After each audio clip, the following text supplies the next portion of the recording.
Hello प्यारे बच्चों, आज हम क्लास 9th हिंदी क्षितिज भाग 1 के चैप्टर नंबर 9 रसखान के सवैये है ना, तो उसको पढ़ेंगे और समझेंगे। क्या है रसखान और सवैये। रसखान रसखान का जन्म सन 1548 में हुआ माना जाता है। उनका मूल नाम सैयद इब्राहिम था। तो उनका मूल नाम क्या था? सैयद इब्राहिम। और वे दिल्ली के आसपास के रहने वाले थे। कहाँ के रहने वाले थे? दिल्ली के आसपास के। कृष्ण भक्ति ने उन्हें ऐसा मुग्ध कर दिया कि गोस्वामी विट्ठलनाथ से दीक्षा ली, है ना। तो कृष्ण भक्ति ने उन्हें ऐसा मोहित कर दिया कि उन्होंने किससे दीक्षा ली? गोस्वामी विट्ठलनाथ से। और ब्रजभूमि में जा बसे। और कहाँ बस गए? ब्रजभूमि में। सन 1628 के लगभग उनकी मृत्यु हुई। कब हुई उनकी मृत्यु? 1628 के लगभग। सुजान रसखान और प्रेम वाटिका उनकी उपलब्ध कृतियां हैं। तो उनकी जो कृतियां हैं, रचनाएं हैं, वो कौन सी हैं? सुजान रसखान और प्रेम वाटिका। रसखान रचनावली के नाम से उनकी रचनाओं का संग्रह मिलता है। किससे मिलता है? रसखान रचनावली के नाम से, है ना, उनकी रचनाओं का संग्रह मिलता है। प्रमुख कृष्ण भक्त कवि रसखान की अनुरक्ति न केवल कृष्ण के प्रति प्रकट हुई है, मतलब भगवान श्री कृष्ण के प्रति जो उनकी भक्ति जो है न केवल प्रकट हुई है, बल्कि कृष्ण भूमि के प्रति भी उनका अनन्य माने बहुत, अनुराग माने प्रेम, है ना। तो बल्कि कृष्ण भूमि के प्रति भी उनका अनन्य माने बहुत अनुराग व्यक्त हुआ है। उनके काव्य में कृष्ण की रूप माधुरी, उनके काव्य में क्या क्या? रूप माधुरी, ब्रज महिमा, राधा कृष्ण की प्रेम लीलाओं का मनोहर वर्णन मिलता है। वे अपनी प्रेम की तन्मयता, भाव विहलता और आसक्ति के उल्लास के लिए जितने प्रसिद्ध हैं, माने भक्ति, प्रेम, है ना, और आस्था उनकी इतनी अधिक थी भगवान के प्रति कि उतने ही उनकी अपनी भाषा की मार्मिकता, शब्द चयन तथा व्यंजक शैली के लिए भी। उनके यहाँ ब्रज भाषा का अत्यंत सरस और मनोरम प्रयोग मिलता है। तो कैसा? सरस माने सरल, और मनोरम माने मन को अच्छा लगने वाला प्रयोग मिलता है, जिसमें जरा भी शब्दाडंबर नहीं है। तो शब्दों का आडंबर नहीं है ना, जिसमें जरा भी शब्दों का आडंबर नहीं है। अब यहाँ संकलित पहले और दूसरे सवैये में, तो जो रसखान जी के सवैये हैं जो संकलित है, उसमें पहले और दूसरे सवैये में कृष्ण और कृष्ण भूमि के प्रति कवि का अनन्य समर्पण भाव व्यक्त हुआ है। मतलब उनका जो भाव है वो कैसा है? पहले और दूसरे सवैये में कृष्ण भूमि के, जहाँ भगवान कृष्ण रहते थे, उस भूमि के प्रति माने लिए, है ना, उस भूमि के लिए बहुत समर्पण भाव व्यक्त हुआ है। तीसरे छंद में कृष्ण के रूप सौंदर्य के प्रति, माने कृष्ण भगवान की सुंदरता के प्रति। कौन से छंद में? तीसरे छंद में। तीसरे छंद में कृष्ण के रूप सौंदर्य के प्रति गोपियों की उस मुग्धता का चित्रण है। मतलब गोपियां मोहित हो गई थी, है ना, तो उसका चित्रण है, माने उसको प्रस्तुत किया गया है, जिसमें वे स्वयं कृष्ण का रूप धारण कर लेना चाहती हैं। कौन धारण कर लेना चाहती हैं? गोपियां। चौथे छंद में कृष्ण की मुरली की धुन और उनकी मुस्कान के अचूक प्रभाव तथा गोपियों की विवशता का वर्णन है। तो जो चौथा छंद दिया हुआ है उसमें क्या है? उसमें है कृष्ण भगवान की मुरली की, बांसुरी की धुन, है ना, और उनकी मुस्कान माने वो जो मुस्कुरा रहे थे उसके अचूक प्रभाव माने बहुत प्रभाव तथा गोपियों की विवशता का वर्णन है। अब यह भी जाने सवैया छंद। अब सवैया छंद क्या होता है?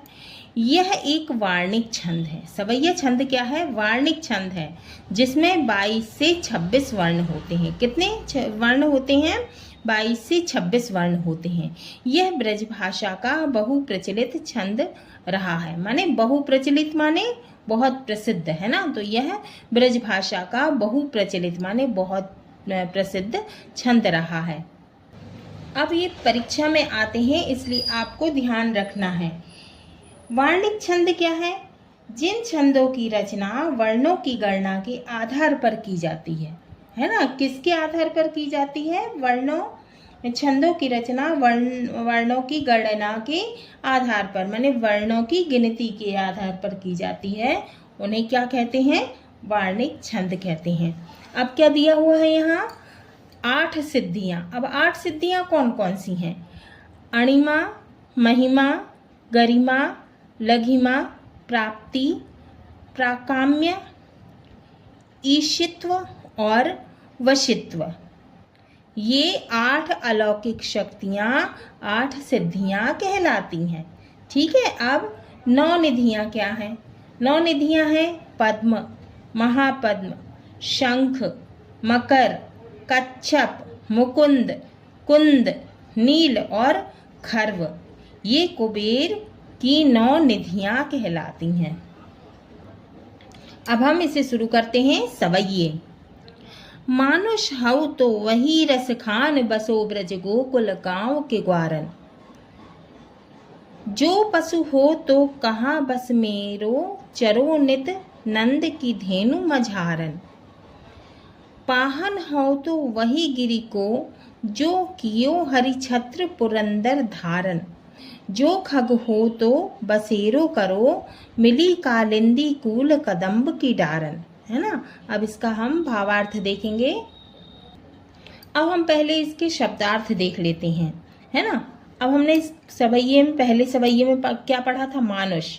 तो मानुष का मतलब है मनुष्य, बसऊ का मतलब है बसना या फिर रहना, ग्वारन का मतलब है ग्वालों के मध्य माने ग्वालों के बीच में, कहाँ बस माने बस में रहना, चरऊ मतलब होता है चरता रहूं, नित माने हमेशा, धेनु का मतलब है गाय, मझारन का मतलब है बीच में, पाहन का मतलब है पत्थर, गिरी का मतलब है पर्वत, छत्र का मतलब है छाता, पुरंदर, है ना। इस सवैये में आया है पुरंदर, इसका मतलब है इंद्र, धारण माने धारण किया, है ना। खग का मतलब है पक्षी, बसेरो का मतलब है निवास करना, कालिंदी का मतलब है यमुना, कूल का मतलब है किनारा, कदम्ब का मतलब है एक वृक्ष, है ना, कदम्ब का पेड़, है ना। कृष्ण भगवान कहाँ बैठते थे? कदम्ब के, है ना, कदम्ब के वृक्ष में, कदम्ब के पेड़ के ऊपर बैठते थे, खेलते थे। डारन का मतलब है शाखाएं, डाले। अब है इसकी व्याख्या, है ना। तो इस सवैये में रसखान जी भगवान कृष्ण के प्रति अपनी अनन्य भक्ति और ब्रजभूमि के प्रति अपने प्रेम को व्यक्त कर रहे हैं। वे कहते हैं कि यदि मानुष हो तो, मतलब यदि उन्हें मनुष्य का जन्म मिले तो वे ब्रज के गोकुल गांव के ग्वालों के बीच में निवास करना चाहते हैं। फिर है जो पशु हो तो कहाँ बस मेरो, चरो नित नंद की धेनु मझारन। मतलब यदि उन्हें पशु का जन्म मिले तो वे नंद बाबा की गायों के बीच में चरना चाहते हैं। फिर पाहन हो तो वही गिरी को, जो कियो हरिछत्र पुरंदर धारन। और कहते हैं और यदि उन्हें पत्थर का जन्म मिले तो उसी गोवर्धन पर्वत का पत्थर बनना चाहते हैं, जिसे भगवान कृष्ण ने इंद्र के प्रकोप से बचाने के लिए अपनी उंगली में उठाया था। फिर है जो खग हो, है ना, जो खग हो तो बसेरो करो, मिली कालिंदी कूल कदम्ब की डारन। और फिर कहते हैं यदि उन्हें पक्षी का जन्म मिले तो वे यमुना नदी के किनारे कदम्ब के पेड़ों पर बसेरा चाहते हैं। वे भगवान कृष्ण की लीला स्थली से दूर नहीं होना चाहते। फिर दूसरा सवैया है, या लकुटी अरु कामरिया पर राज तिहु पुर को तजी डारऊ, आठहु सिद्धि नवो निधि के सुख, नंद की गाय चराई बिसारऊ। रसखान कबऊ इन आखिन सो, ब्रज के बन बाग तड़ाग निहारऊ, कोटिक एकल धौत के धाम, करील के कुंजन ऊपर वारऊ। अब इसके शब्दार्थ देखते हैं। या का मतलब है इस, लकुटी का मतलब है लाठी, कामरिया का मतलब है छोटा कम्बल, तिहु का मतलब है तीनों, पुर का मतलब है नगर, नवो निधि माने 9 निधियां, बिसारऊ का मतलब है भूलूं, कबऊ माने जब से, सौ माने से, तड़ाग का मतलब होता है तालाब, निहारऊ का मतलब है देखता हूँ, कोटिक का मतलब है करोड़ों, कलधौत का मतलब है सोना, धाम का मतलब है भवन, करील का मतलब है एक प्रकार का वृक्ष पेड़, कुंजन का मतलब है लताओं का घर, बारऊ का मतलब है न्यौछावर। अब है, या लकुटी अरु कामरिया पर राज तिहु पुर को तजी डारऊ, है ना। ये है, या लकुटी अरु कामरिया पर राज तिहु पुर को तजी डारऊ। तो इसकी व्याख्या है, कवि कहते हैं कि कृष्ण की लाठी और कंबल के लिए मैं तीनों लोकों का राज भी त्याग सकता हूँ। फिर है, आठहु सिद्धि नवो निधि के सुख, नंद की गाय चराई बिसारव, है ना। तो वो कहते हैं कि नंद बाबा की गाय चराने का सुख उन्हें 8 सिद्धियां और 9 निधियों से भी बढ़कर लगता है। फिर रसखान कबहु इन आँखें सौ, ब्रज के वन बाग तड़ाग निहारऊ, है ना। तो कवि कहते हैं कि रसखान जी हमेशा अपनी आंखों से ब्रज के वन बाग और तालाबों को निहारना चाहते हैं। निहारना माने देखना चाहते हैं, हमेशा देखना चाहते हैं। कोटिक एक अलग धौत के धाम, करील के कुंजन ऊपर वारो, है ना। तो कवि क्या कहते हैं, उन्हें ब्रजभूमि से इतना प्रेम है कि वो उसे कभी भुलाना नहीं चाहते। रसखान जी सोने के महलों का सुख छोड़कर ब्रज की कटीली झाड़ियों के बीच रहना पसंद करेंगे। अब तीसरा सवैया है, मोर पखा सिर ऊपर राखी हों, गुंज की माल गरे पहिरोगी, ओढ़ी पितंबर ले लकुटी बन, गोधन ग्वारन संग फिरौंगी। भाव तो वो ही मेरो रस खानी, सो तेरे कहे सब स्वांग करौंगी, या मुरली मुरलीधर की अधरान धरी अधरान धरौंगी। अब इसके शब्दार्थ हैं, मोर पखा, इसका मतलब है मोर के पंखों का मुकुट। राखी हों का मतलब रचूंगी। गुंज का मतलब, राखी हों का मतलब रखूंगी। गुंज का मतलब एक जंगली पौधे का छोटा सा फल। गरे का मतलब है गले में। पहिरोंगी का मतलब है पहनूंगी। ग्वारिन का मतलब है ग्वालिन। फिरौंगी का मतलब है फिरूंगी। भावतों का मतलब है अच्छा लगना। वही का मतलब है जो कुछ। स्वांग माने रूप धारण करना।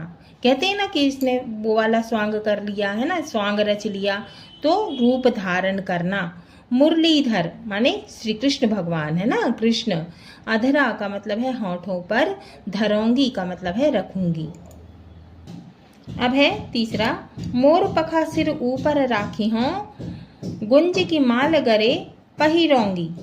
तो व्याख्या है, इस सवैये में गोपी अपनी सहेली से कृष्ण की तरह सजने को इच्छा व्यक्त कर रही है ना। तो वो क्या कहती है, वो कहती है कि वो कृष्ण की तरह मोर पंख का मुकुट पहनेगी और गुंजों की माला पहनेगी। ओढ़ी पितंबर ले लकुटी बन, गोधन ग्वारिन संग फिरौंगी। तो फिर क्या कह रही है और पीले वस्त्र पहनकर लाठी लेकर ग्वालों के साथ घूमेगी।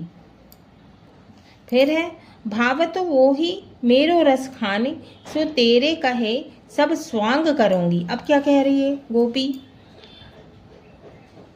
उसे कृष्ण का हर रूप पसंद है, इसलिए वो उनकी तरह सजने के लिए कुछ भी करने को तैयार है। अब है या मुरली मुरलीधर की अधरान धरी अधरान धरोंगी। तो फिर क्या कह रही है, लेकिन वो कृष्ण की मुरली को अपने होंठों में नहीं लगाना चाहती।